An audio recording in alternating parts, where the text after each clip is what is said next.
and we know just do it, through extensive branding and marketing. Yes. But that's all based on the psychology that symbol really and that images really touch us at a deep level. Mm-hmm. So art, in any form, whether it's music or dance or visual art, is incorporating, color, texture, symbolism, imagery, and so it's rounding out the conversation essentially, so that it's not just all verbal. So I just think that's a very important thing for us as human beings. Absolutely. And the other thing that I want to touch on about what you said is it really goes across languages, right? So symbols and colors and these different images are universal in many senses, whereas language can differ. Absolutely. Yes. Yeah. Thanks for saying that. We're talking about a human communication, not just cultural, Yes. not just within one particular culture, but across all of humanity. Mm. So I do think that's really important. And I also think that there's a connection between imagery, and what people might call the soul, or your kind of the unknown parts of ourselves, and kind of a feminine nature, our feminine intuition as well. So that's probably another whole story, but Oh, my listeners know I love talking about feminine and intuition and all that. Probably very true. And we'll have to have you back sometime to talk about that. But I want to make sure for absolutely we have time to talk about this amazing project you're doing. So share with the audience about Women's Woven Voices. Oh, I'm so happy to do that. So Women's Woven Voices is a project that invites women from around the globe. So it's an international art collaboration, to take time to reflect on what made them the strong woman that they are today, and then through writing, weaving, and sharing their stories, uh, feel that sense of creative courage that I was talking about. And the goal of the project, the mission of the project, well, the goal of the project is to include 1,000 women's stories into a woven tapestry. Mm. So, and when I say weaving, it's not so common of an art form these days, but I literally mean weaving. And what I do is I provide free little loom kits that you put together to hold in your hand and do this very simple kind of weaving, where you're actually making a woven cloth, Yeah. and I call them a story cloth. And what I've done is I've set up a website so that people who would like to participate can go there. And they can download some writing prompts. And here I'm trying to give them that whole connection between the left side of their brain and the right side of their brain. So journaling and writing gives us that time to just really think about who we are and the people who have been important in our lives, the challenges that we've had, and what strengths we've brought to overcoming those challenges.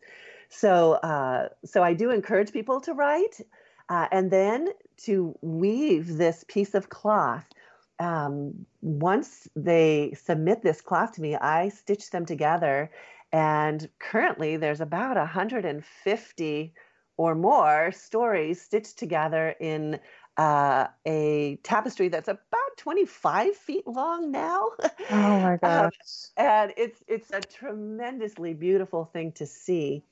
Um, so creating the tapestry is, my artist goal, Hmm. but inviting each person to have this experience is also a very important goal, because it fosters self-knowledge and it builds that courage in women, so that they have this the tool, our inner courage is what gives us the opportunity to just really be innovative and to be change makers and to go out and bring our dreams come true and to look at our communities and our lives and say, how can we make this better, right? Yeah. And one of the things that the project really addresses is the gender violence and sexual abuse that is still so prevalent in the world. And the idea for the project actually came when I was the producer of the Women's Festival up in Vancouver, Washington. And it was a conference type event. So we invited 6 speakers to come and tell us their story and not give us a lesson, but just tell us their personal story. And in doing that, they 5 out of the 6 shared that they had been sexually abused. And so I decided that I really wanted to, as an artist, address this issue. And it kind of folds into really all of the things that women are challenged by, from health to relationship to finances. But it made me really want to create an art project that helped to empower women and build their creative courage. So I'm hoping that it will promote resilience and compassion and open communication and healing in each person that participates, and then in everyone who sees the tapestry. Oh, absolutely. Wow. And I know I said this to you when we first talked to you, but I'm just like amazed, and it's such a cool project that you're doing. And like you said, giving individuals the ability not only to connect the left with the right side, the written with the creative, but to be able to express it in a physical way, like we spoke about earlier, Right. and have that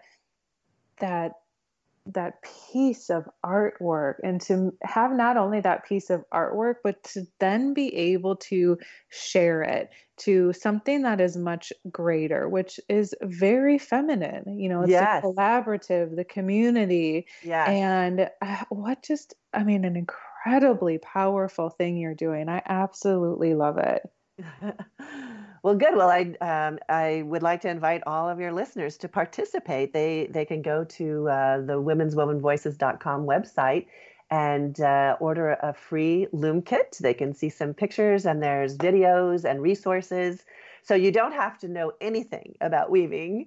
You just have to be willing to do something to build some courage. Yeah, she explains it all there. She's literally giving you the tools to be able to do it. So there is nothing that should be holding you back from this. And you can, much like I'm sure you told me, like, do it with some of the women in your family or a friend, and, spend that time together. It's something different, which I think so many of us need, yet potentially really powerful to be able to share with loved ones who maybe know or maybe don't know different things that have happened in your life. So thank you for that. You are so welcome. So welcome. And to wrap up here, because we only have a couple minutes left, I definitely want to make sure we give you time to, again, just share with people how they can connect with you, any offer you have. And yeah, make sure, again, you guys stay tuned next week, because this amazing woman is going to be back. So how can people find you? Great. Well, please do visit womenswovenvoices.com. You can learn all about the project there and participate. You can order a loom kit right straight from the website. And there's also a Facebook page that you can check out, Women's Woven Voices on Facebook. And just keep up with what's going on with the tapestry. It's going in September up to Sacramento, California for the Visionary Summit. So for a 4-day conference, the governor will be there, and Marianne Williamson will be speaking, and I'll be handing out loom kits and sharing the tapestry. And recently an article came out in a major art magazine sharing the project. So my goal, as I said, is 1,000 women from around the world. So I just keep inviting people to participate and to send me their woven story cloth. Yeah, let's help her get there, guys. This is such a cool thing she's doing. I definitely want to support it. And of course, if anybody wants to know more about me, you can always head over to my website, jillianbeth.love. And as always, thank you so much for hanging out with us today. My desire is for each and every single one of you to be living your soul's purpose. Thank you, Brecia. Oh, you're so welcome.